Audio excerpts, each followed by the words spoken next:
Hi YouTube. Today is January 30th, 2021. I am going to tell you a little bit about my 10-year plan that started the countdown clock that led to me starting this YouTube channel. In 2013, I was not in a really great place in my life. I was, the life I was living was just kind of stagnant. I wasn't really going anywhere. I was recovering financially from past bad decisions, just really kind of treading water financially. I didn't have any money saved, was not doing real well. The beginning of the year, I had started a new job after leaving a really toxic work environment at the really the only place I had worked professionally. I was there for 15 years, and it turned bad. After that long. So I left that company, went to a different company in the beginning of 2013, and by October of 2013, I still was not happy in this new job. Also, my husband at the time and I were building his dream home. We couldn't afford it, really. Combined, we could afford it barely. Neither of us could afford it individually.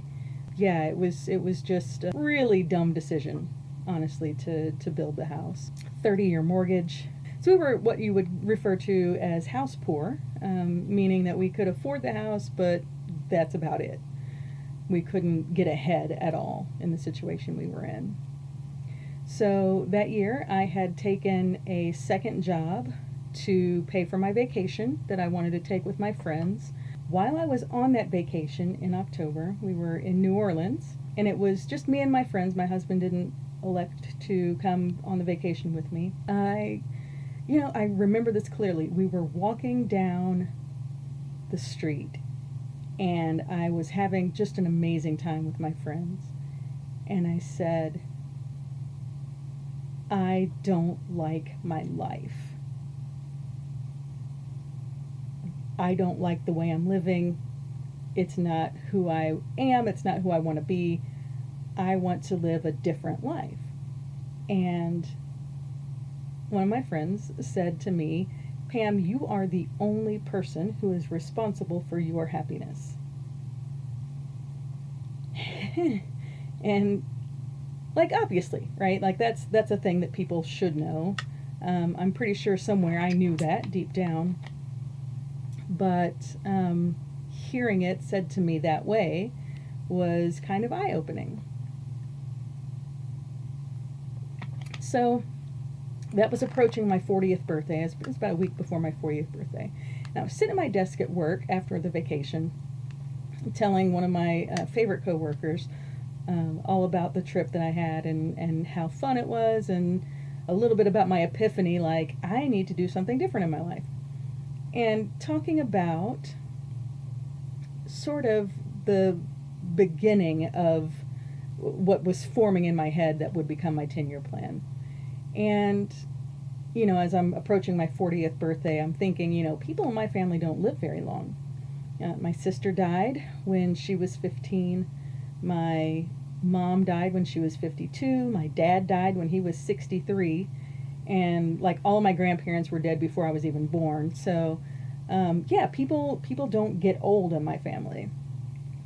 And so here I am at age 40 then, thinking, okay, there's this ungodly mortgage that I'm going to have to work at this job that I hate for the next 30 years to pay for this house that isn't even my dream, right? It was what my husband wanted, and I was like, okay, sure, dear, I guess.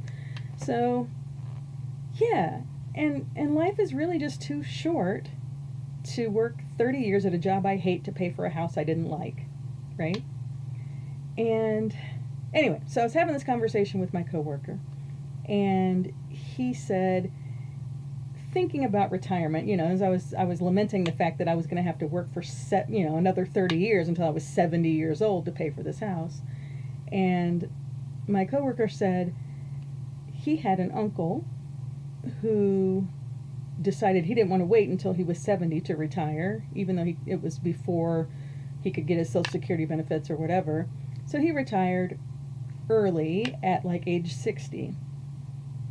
And literally a week after he retired, he was on the golf course, had a heart attack, and died. And I thought, wow, that's some bullshit, right? This guy retired early so he would have years to enjoy his retirement, and then he had a heart attack a week later. So, pardon my language, by the way. So, I did not want that to be me. And in that moment, I knew that I could not work until I was 70 years old, right? Because I probably won't make it to 70. And this is what I was thinking in my head at the time. I'm not going to live to see 70. People in my family don't live that long. I'm not going to, want to work until I die, basically. Even though I also knew that I don't have much of a 401k. At the time, I think I might have had literally like $1,000 or $1,200 in my 401k. Reference past bad decisions financially. And I knew that, and I know now still, I'm never going to be able to really not work in my life. I've made some good decisions since then, and I have a much nicer looking 401k now, but it's not going to be enough to support me for some indeterminate period of time after age 70, right? Because I'm never going to reach age 70. So I'm always going to have to work at least a little bit to, meet my needs. So if I'm going to have to work anyway, why should I wait until I'm 70 to retire? Why not do it younger? So my 10-year plan. When I turn 50, quit my day job, quit working full-time, only work part-time. In order to do that, I would have to be debt-free. I would have to have a lot of money in savings. In my plan, it was a six-figure amount, like a lot of money in savings. And at that point, I would be able to travel. I would be able to relocate, which in that moment, circa 2013, I really, really, really wanted to live in Louisiana, where I had had this amazing vacation. It was life-changing, right? So I wanted to go back there. Plus, it's like super cheap in the town where we were when we left New Orleans.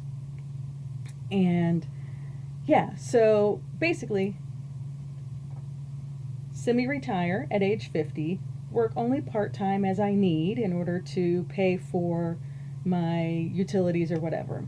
In the meantime, sell the house that we built and live somewhere cheaper so I could pay it off within the 10-year time frame, and then be able to sell it and earn all that money back to bolster my savings at the end of the 10-year period, right? The first challenge I had with that is convincing my husband that he should get rid of that dream house that we had just built. That was not a successful conversation. I told him that I felt it had been a mistake to sign up for that large of a debt. It was almost $300,000, and we were not people who earned salaries that could support a $300,000 house, right? And it was not good. Our marriage suffered very much because of that, and within a year we were separated, of course. Because we were both on the hook for this $300,000 house. We couldn't afford to really separate, so I just moved into the guest room and lived there for several months. By the middle of 2015, we got divorced. We were upside down in the house and couldn't sell it, so I took on the responsibility of turning it into a rental property. which is really funny, as this gorgeous $300,000 house in a brand new subdivision is now a rental property. So since then, so I moved out. I bought a cheap house, and when I say cheap, I mean like a foreclosure house. Like it was maybe, I think it was like 60 grand, right? So cheap house, teeny tiny payments, was amazing, right? So I bought that house and really lowered my expenses in such a way that allowed me to start socking money away in the bank and paying off all of the little debts that I had, little compared to the house. I was able to pay cash for 2 vehicles over the last 6 years, since 2015. Really started paying attention to my money initially. I worked my 10-year budget for the first couple years very intently, got every debt paid off except for my house, and it was great. It was really great. Then I lost focus, I lost steam, and for the last probably 3 years, I haven't really been thinking that much about it. I haven't taken any new debts, which is good, but I haven't really been working my plan. My plan started evolving. I decided at some point that I wanted to grow a lot more of my own food, and I became really interested, especially with the pandemic when it started. I became really interested in self-sufficiency, prepping, little low-key, not like crazy bunker under the house kind of thing, but just making sure that I was going to be able to take care of myself and my family, even if the world continued to go to shit, right? Because in 2020, let's face it, the world started to go to shit. I managed in all of that to find my forever home. It was a nice small house on 7 acres of land. The gentleman who sold it to me, you'll hear me talk about him from time to time. He's amazing. He's a great old man. He's like 89 years old, and just a real codger. He's amazing. Anyway, so I found this place. I sold my other place, my tiny little house, at a pretty decent profit. Here I am. I'm on this property that's got acreage that has a very nice garden infrastructure set up already that will enable me to get right into growing my own food. It's got a barn, it's got all kinds of things if I decide I want to have livestock later. There's a chicken coop, there's a pond that I can stock with fish. It's good. This is a place where I can live forever and live self-sufficiently and live very cheaply once it's paid off, right?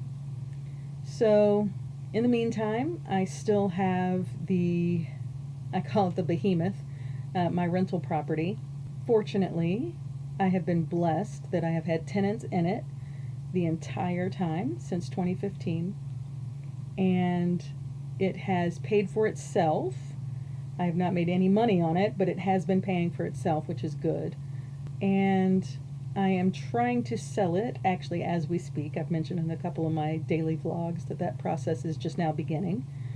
So hopefully I will be able to, with the recent uptick in the real estate market in the last 6-8 months or so, I may, instead of just being able to break even, I may actually be able to make a little bit of money on the sale, and that will be fantastic.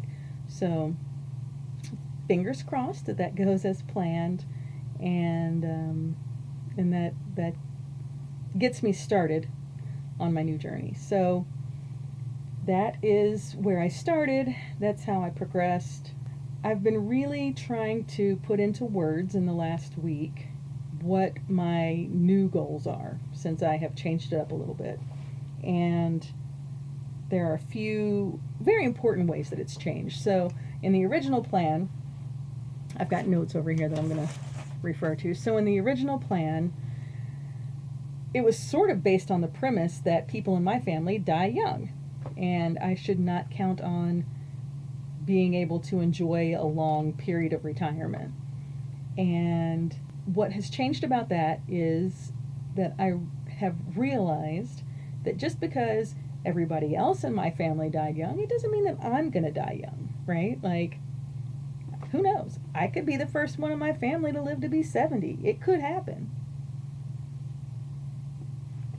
So, that, and my kids, who are really amazing people, have kind of reminded me that I should probably plan to live longer and take steps to ensure that I am in a better place with my health than my other family members were. So, where I had been thinking that people in my family die young, now I'm thinking I need to be healthy and set myself up to live well for a very long time. The next aspect was that I needed to be debt free. That is still very much in my plan. By the time I do my semi-retirement, I need to be completely debt free. That means including the house. So I'm going to have to figure out how to do that. I still intend to semi-retire at age 50. And where I had originally planned to have a huge savings account with, 6 figures, now I think that I will be good to have just 12 months of expenses in the bank, which, if my house is paid off and I don't have any bills, 12 months of expenses is not a whole lot. It's not a terribly high amount of money. So that should be easier to attain. Where before I wanted to relocate to Louisiana, now staying here in my hometown is a priority. My daughter is expecting. She doesn't plan to leave this city anytime soon. My younger son, his entire family is here. He doesn't have any plans to, leave the city anytime soon.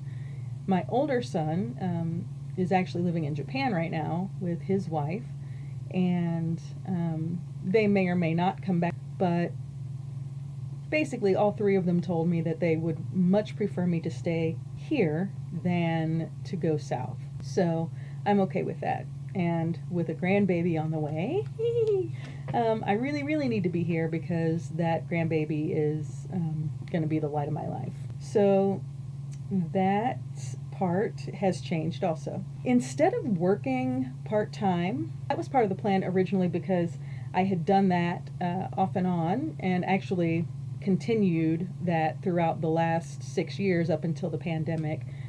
I worked part-time as a bartender, which was amazing, and I miss it every single day, but I have not been able to work at that job since the pandemic started. I don't know if I will go back to it anytime soon, or maybe even ever. Especially the older I get, the harder working on my feet becomes. But instead of having a part-time job to pay bills, I think it would be cool now if I could make money with other sorts of income that are part of what I'm going to be doing anyway. So YouTubing, that would be great. I don't know if I will ever make money at it, but if I do, fantastic. Also, I can grow more food than what I need to eat. I can make crafts. I can do other sorts of home-based income projects. I'm thinking of starting an Etsy store, that sort of thing. Maybe going to farmers markets, with extra produce. There are ways I can do that.